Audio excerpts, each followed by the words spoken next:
Good evening, everyone. My name is Dionisio Tafoya.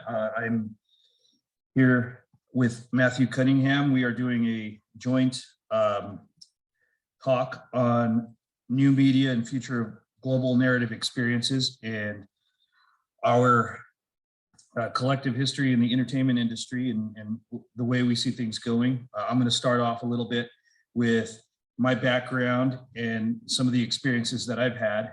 And then we'll segue on to Matthew's portion. And in between, we might take some questions. So feel free to chime in on the chat. And if you have any questions, we will go ahead and try to accommodate those answers. Today, I'm going to be speaking about new media and the future of global narrative experiences. My background is in the entertainment industry. So I'd like to start out by saying we're beginning a journey that will change your perspective. So let's prepare and let's get you all part of this adventure. Okay. Can you see yourself becoming a visionary leader? See yourself influencing your community? And see yourself changing the world.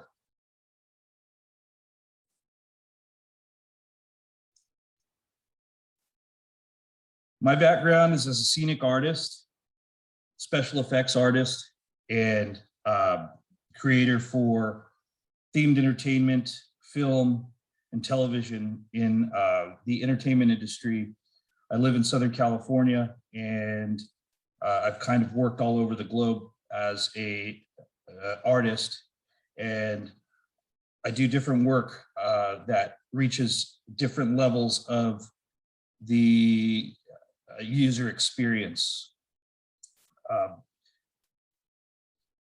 Worked on several films over the years, and through this, we've started realizing that traditional film is evolving. It's not just film anymore. We have live streaming, we have VR and gaming that all integrate. And what's happening is over time, we are starting to begin to see the blending of these various media. So what are creative narrative experiences?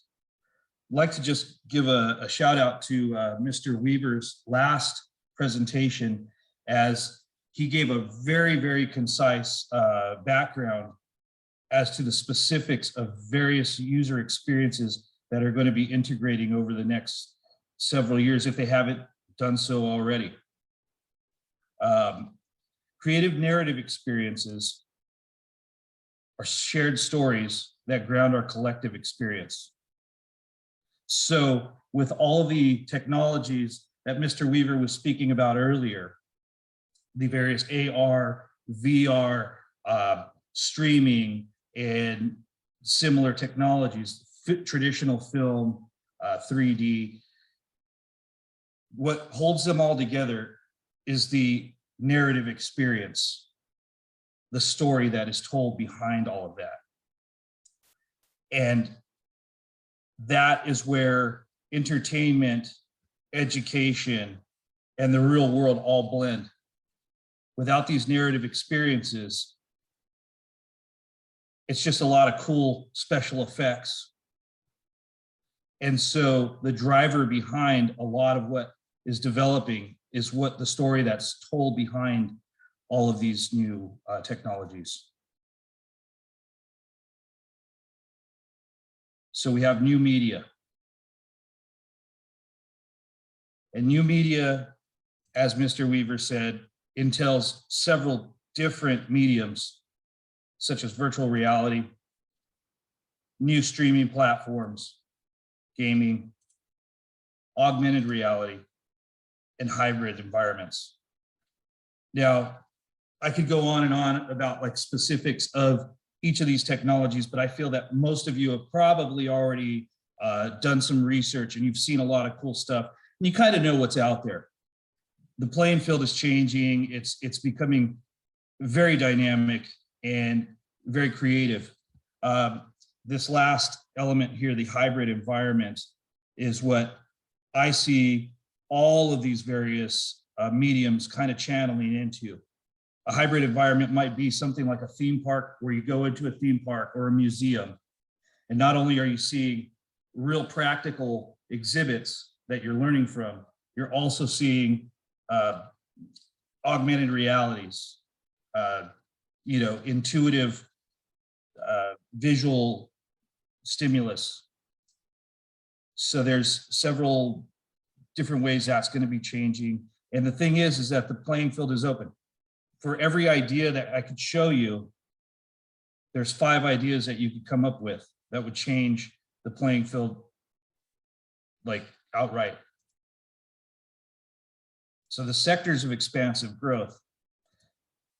So these are the various places that these new technologies will be introduced in, and they already are coming online. Infrastructure, public spaces, going to your neighborhood markets, interacting with government agencies. It's not just entertainment anymore. It's complete across all platforms. Things are changing. The medical sciences, of course, film and traditional media,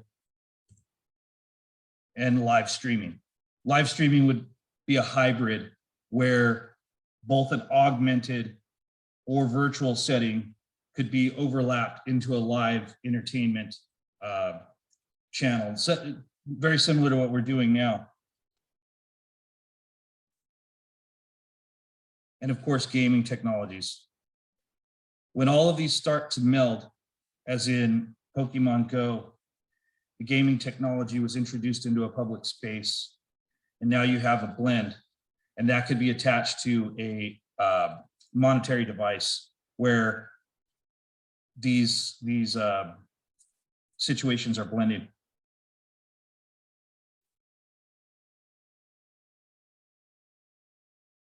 So now I want to talk a little bit about leveling the playing field. So I would assume the reason why we're here together today is to discover what's new in ourselves and how we can become involved and start to introduce our stories into the mix. For a very, very long time, there was a monopoly on distribution channels. Most of you would know that the entertainment sector is primarily based in a centralized location, of course, out of Hollywood per se, or the various other places that media is starting to pop up. But now, because technology is so ubiquitous and it's cheap to operate, the playing field is becoming level. Anyone can introduce this technology. Anyone can come up with an idea and become part of the narrative storytelling experience. And what it's all about, again, is storytelling. And what we all have to understand is the history of storytelling goes across all cultures, and we all have a story to tell.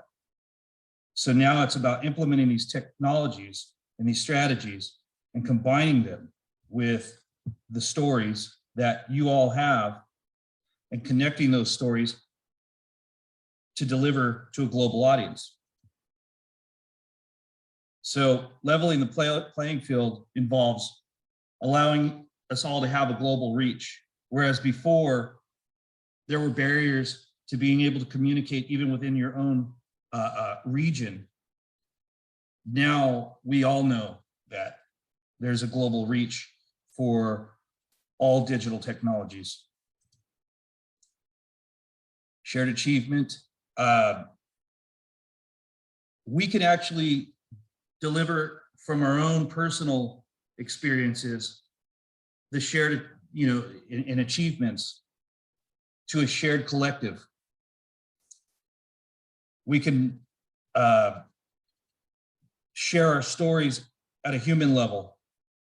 And our achievements, of course, have a global reach.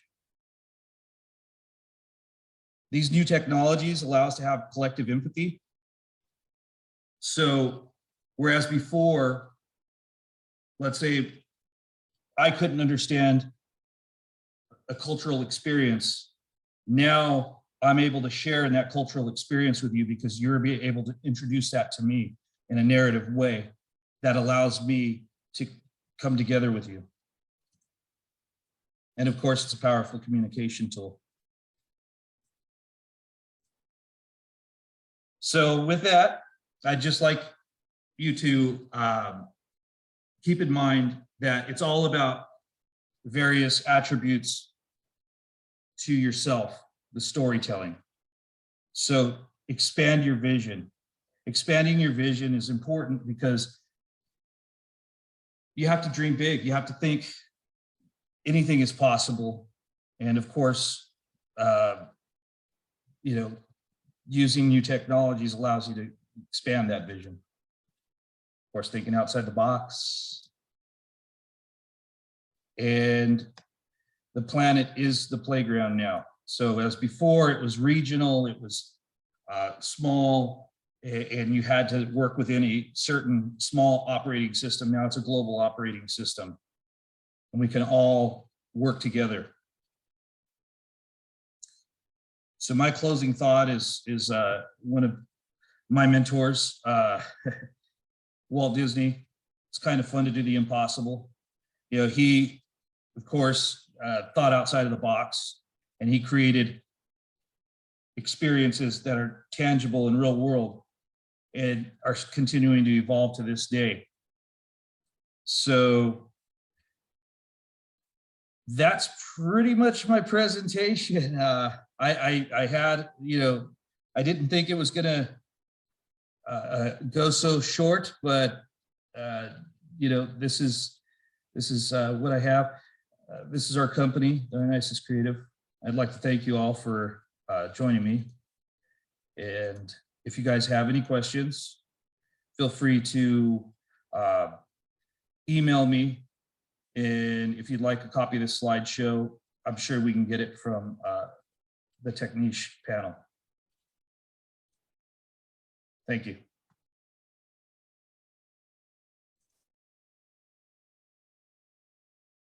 Are there any questions that I might be able to answer? Let me see here.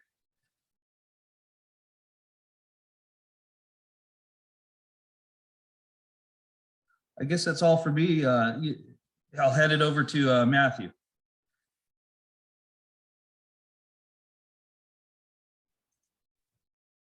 Thank you for that wonderful lecture, sir. It was truly an honor to have you. Thank you. All right. Thanks, Dio. I actually do see a question here. If you don't mind, Matthew, I can hold it till the end. Oh, no, go for it. Largest change that we've seen in our industry. Largest change that we're seeing in our industry right now is live streaming.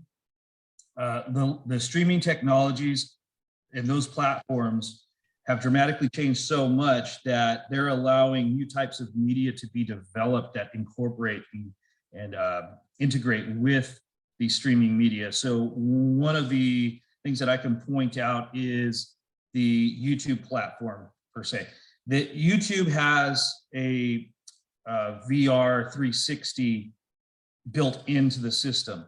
So when traditional films and television shows, which are standard 16:9, you know, the old way of filming those and editing them was very linear and very box-like. And now with the ability to see a 360 world, we're able to explore that environment so the user gets a little bit more space to explore in, and it's not bound by the box, but it's still bound by a story. So that's the cool thing about narrative. The narrative is that the director can still direct a story and it's still going to go down a certain path, but now the user gets to explore the world just a little bit more. So I think we can take all the questions at the end. I'll read them out to you. Okay, perfect. Let me share. So Matthew Cunningham. Yes, how you doing? All right. Let me just set up the screen share.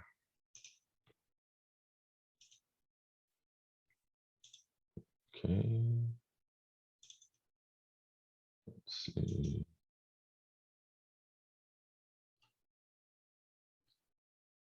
Is that visible? Not yet, sir. Okay. Let's see. Now, Yes. should Yes. be. Great. Let me just hide that. Okay, so how's everyone doing? It's kind of quiet out there, but that's okay. I think everyone's muted. So thanks, Dio, for the great presentation and the introduction. As he mentioned, my name is Matt Cunningham, and I'm going to be sharing with you just a little bit about my background. Dio and I, we work together in the film industry, and we actually are also involved with our local labor union, or at least I used to be. He's still involved. I took a break from the political side of things, but we work together in sort of a similar environment, but we are kind of coming from different backgrounds. So my background is coming out of automotive and industrial design. I used to live in New York City. I'm now based out of Los Angeles, where I've lived for about 15 years. And for about the past 12 years, I've been involved in the film industry as well as automotive. So I'm kind of fortunate to have been able to straddle both sides of it. And both of those industries have a lot of things going on technologically that are similar to each other, but also somewhat different. The main thing that I think everyone is aware of is that over the past year and a half, things have gone much more virtual and much more remote. And so certain types of visualization technologies are becoming even more important than they were, let's say, 2 years ago. So if you're working for, let's say, Hyundai, or if you're working for any automotive studio and you're doing everything remotely, rather than going into the car design studio and looking at a full-size clay model and putting tape lines on it, you're much more likely to be creating digital assets, like for instance, a car like this, and setting everything up in a virtual reality environment so that you can have remote design reviews. And that's something that while it was talked about, it wasn't really done. But having spoken with lots of my friends at Ford and Hyundai, this is kind of what they're doing now. And a lot of people don't even actually want to go back into the office, which is kind of funny. So these types of things, they also cross over to the film industry as well. I've worked on a couple projects lately, such as right now I'm on Star Trek Picard, the Suicide Squad, Space Jam 2 that just hit theaters. And so usually what I'm hired to do is concept design. And that is a combination of illustration, design, visual effects. This is a visual effects shot that I designed for Aquaman, which made it into the final film in pretty much the same version at the end of it all. But it also could include schematics, blueprints, anything that results in something that's built. And either you're going to be passing that data on to someone else to build it, or you're going to be building it yourself in a virtual sense and then handing that over to the visual effects department, which usually has hundreds of employees just grinding out all of the final visual effects shots for a film. Often, you can also be hired to do visualization for things like, I think this was for CES in Las Vegas, which was a trade show for Boeing. And it's a fun line of work. Also, sometimes you'll look at getting physical prototypes constructed. And so you have to have a bit of an understanding of how things are actually manufactured and produced, as well as what they're going to be integrated or how they're going to be integrated into final effect shots. Okay, so just to give you a little bit of an understanding of some of the work and the workflows that are going on at the moment. A lot of what Dio was talking about with virtual production and things like that is also ramping up in the film industry.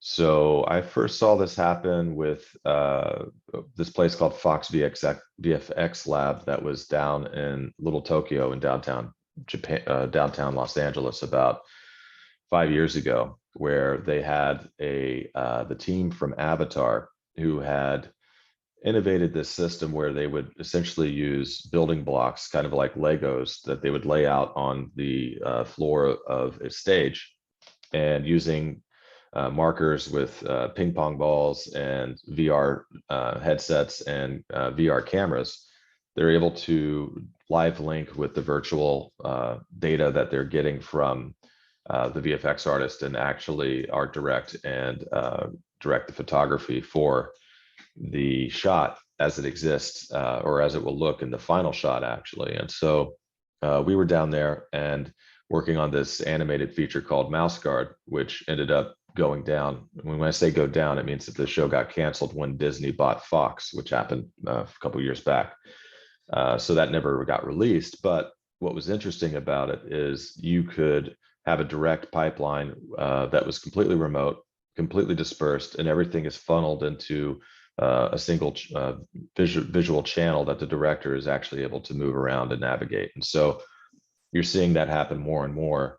I think the most recent example that most people are familiar with of that would be The Mandalorian, where they're using a 360-degree kind of cyclorama, where they're able to have, I think it's something like 5K or some crazy resolution background, and they'll just have these small mechanical, sort of, not an escalator, but almost like treadmills that the actors are walking on, so that it looks like they're moving if they're shot just above the waist and just the torso. So they're able to save a lot of money on production, and also, given COVID protocol, which has been somewhat crazy and expensive, they're able to save money in that regard. Now, as an illustrator, I've kind of got it pretty lucky at the present moment because we're able to do everything remotely. So it used to be that you would have to drive into the office or into the film studio and check in, essentially just like you would any other job, and then you would check out at the end of the day. But as everything has gone remote, now it's much more, not to say that it's much more open in terms of scheduling, because everyone is still communicating via Zoom like we are right now, or Slack, or Google Hangouts, or Microsoft Teams, or pick your poison, essentially. Sometimes you have like 2 or 3 of these open during the day, but it's also much easier because you're saving a lot of time. You do miss out on the development of personal relationships because you're kind of essentially communicating with text messaging for the most part, so you don't really develop rapport, as it were. But if you're kind of already set up in the industry, you're in good shape. If you're getting started, I would still sort of favor being around people, which I enjoy being around people myself, but given the present circumstances, it's just not quite as attainable in LA at the moment. So I'll just walk you through a few things.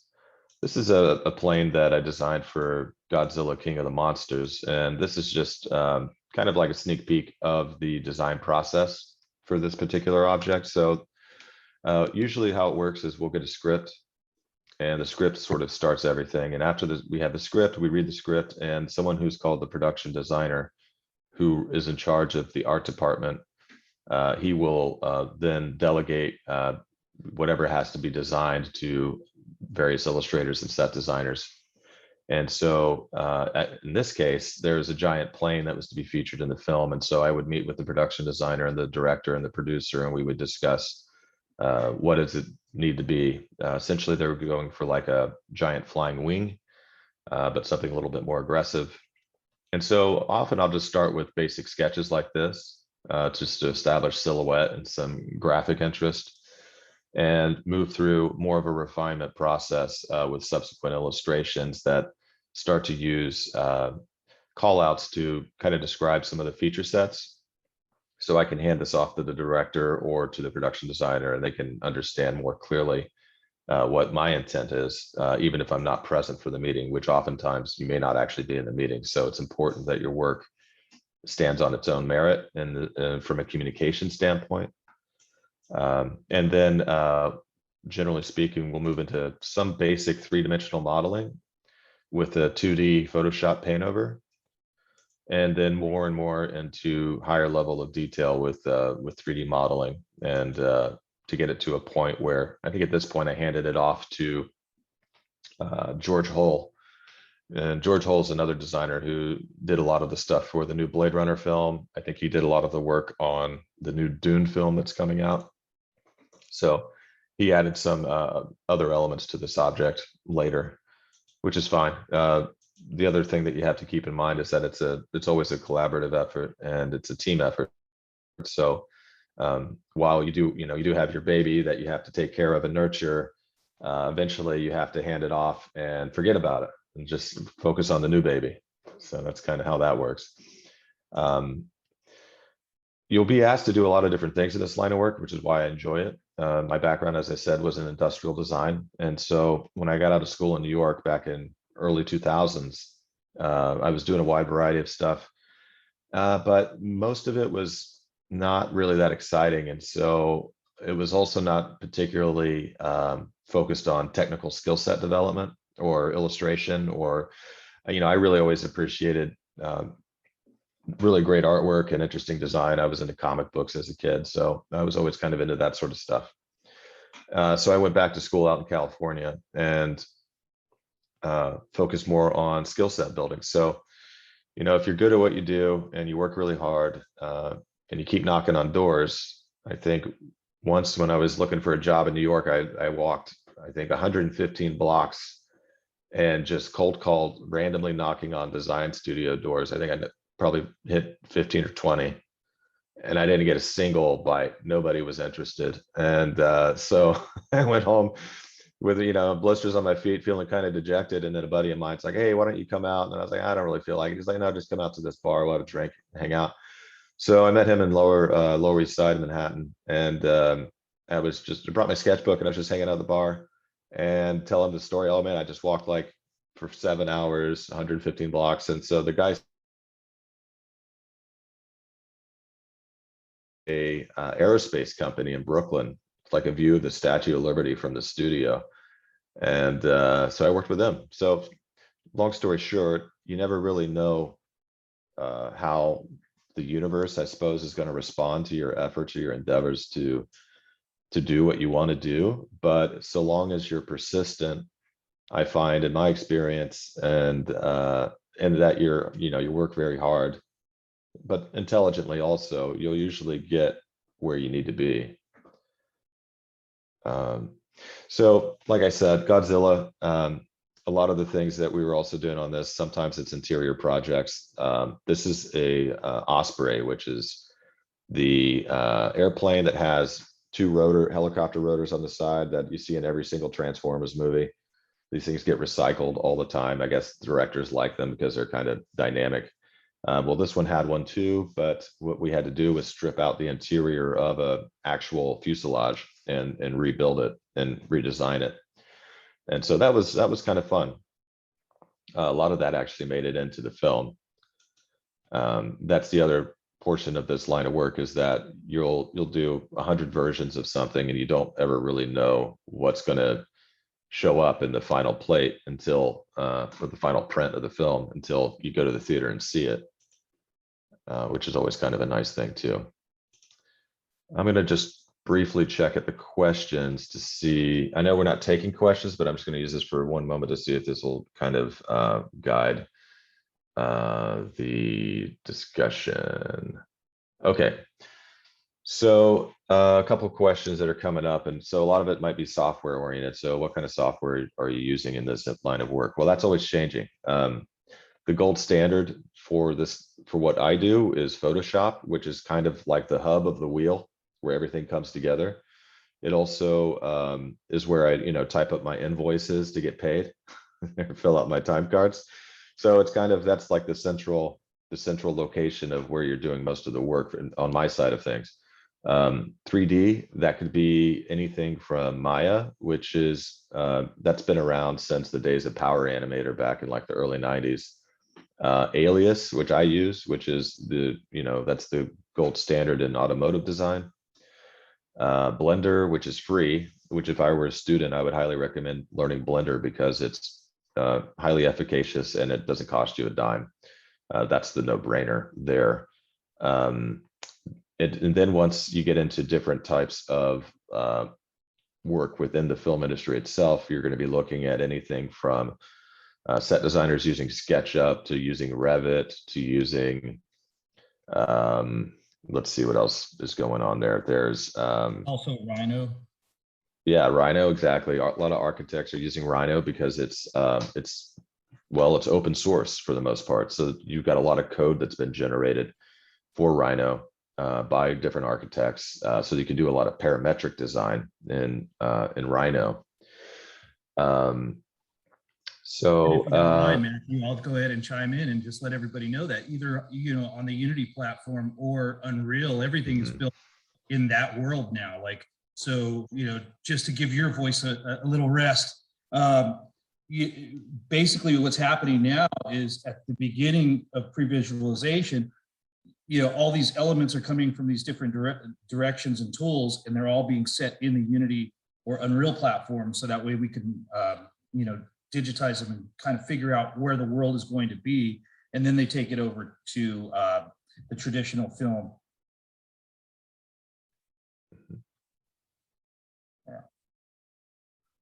yeah, so exactly. So what Dia is saying is, if you're looking at Unreal, if you're looking at Unity and the VR platforms, that's also being used heavily in automotive design. So that's really kind of crossed over. A lot of it has to do with really the beautiful lighting and texturing and things like that you can achieve with it. But also it's immersive. So it's really kind of game changing.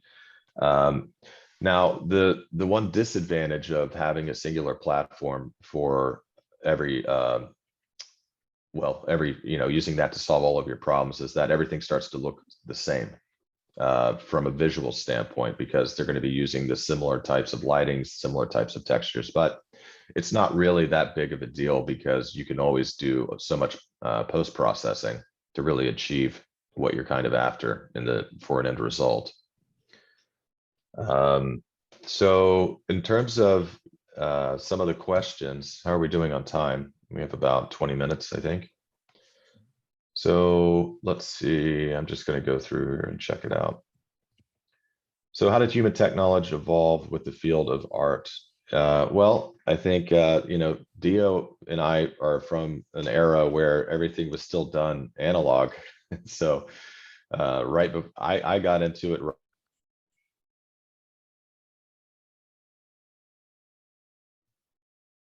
is highly physical, highly analog, highly traditional. And so I think that a lot of the things that the way that they've changed into the digital landscape is constantly evolving. If you look at the field of architecture, those guys are almost completely digital now. They're not drawing at all. They're doing everything in Maya. They're doing everything in 3D programs to generate plans and blueprints. So that's going to continue. And once, AI, as it's rumored to, kicks in any kind of capacity, then that's going to modulate what we do further.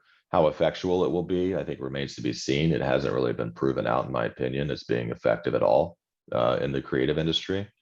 But I think it will be a good helper, or just another tool that you can utilize to generate new ideas. Dio, did you want to add anything to that? Yeah, actually, if you have, if I could share screens, I actually want to show a new technology that we've been using company-wide that is kind of shows this. I'm trying to pull up the spaces right now. Let's see here. Where are we at? Sorry about that. Entertainment. Okay. Yes. So this new technology, and I'm sure some of you have heard about it, but it's called Matterport. And Matterport allows us to go in and scan a property in a real property, and then digitize it and turn it into a virtual model. So this is what's considered a dollhouse view. And what happens is when we take the camera in to the building, we set the camera and it creates a digital 3D space using photogrammetry, which takes both pictures and scans the environment. So these are all digital objects now. As you see the cursor, it's sitting on the space.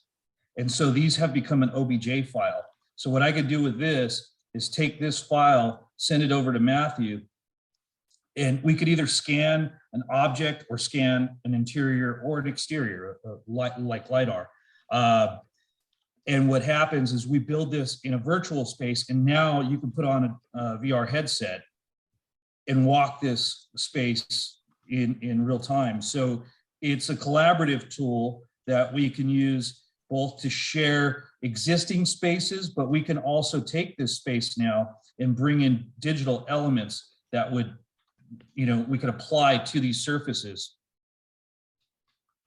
So yeah, that's another new way of that our industry is starting to use these new technologies collaboratively from beginning to end. So it's like we can build a digital model completely in a virtual space on the Unity platform or on Unreal. Then we can take this real model and bring those together and combine them.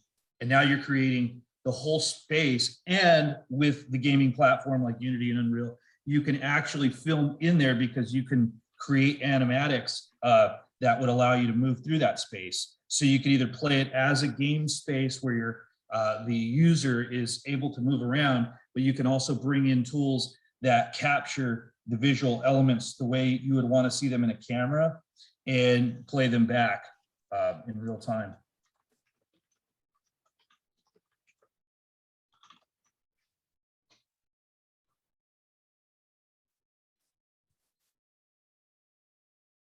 Anything else to add to that, Matthew?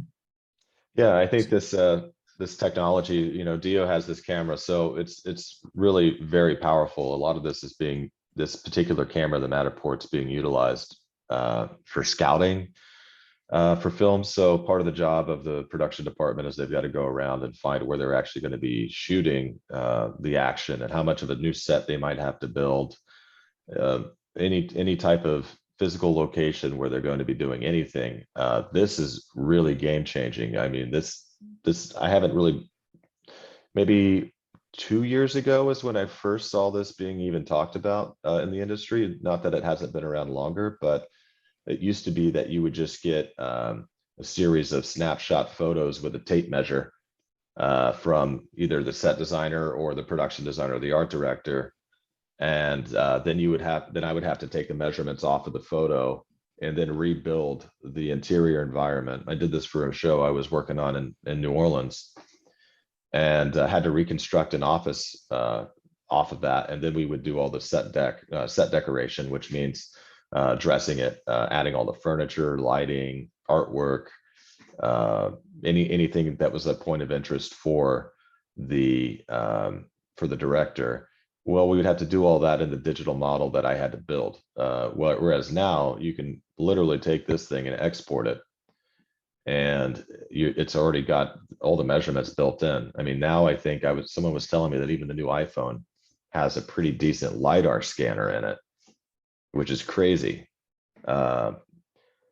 It's just continuing to increase exponentially the amount of computational power that you're going to have at your fingertips. So I think anything that you can do to invest in a certain sort of technological prowess, not that you have to be an expert at everything, but don't be afraid to get your hands into something new or something that you just have a passing interest in because you never know how you're going to fold that into your workflow or what the implications could be professionally. I guess that kind of back it to what I was talking about the narratives. I mean, George Lucas once said, just because you have 156 colors to paint with instead of 10, you're not going to paint a better picture. It's about the story that you're telling. So, part of the object of your own personal journey is to figure out what story are you trying to tell. And, like in a collaborative environment like film, part of the reason why we work together is because we have interesting stories to share. Matthew and I, we are constantly telling each other, stories about our own life, experiences. And in that, when we're working on a project, it allows us to kind of tap into, what we've experienced as in life, and how do we give that back and share that with the production. And it kind of like, it's a collaborative effort where everyone on the team sort of has something to say about it. Of course, there's, higher levels, like if you're a director, writer, actor, those things are very visual. They're very like seen throughout the production, but what doesn't get seen a lot is the background, the small elements, and there's time and effort and a story behind each one of those elements that's brought into the screen. If it doesn't have a story behind it, it's not even put into the film.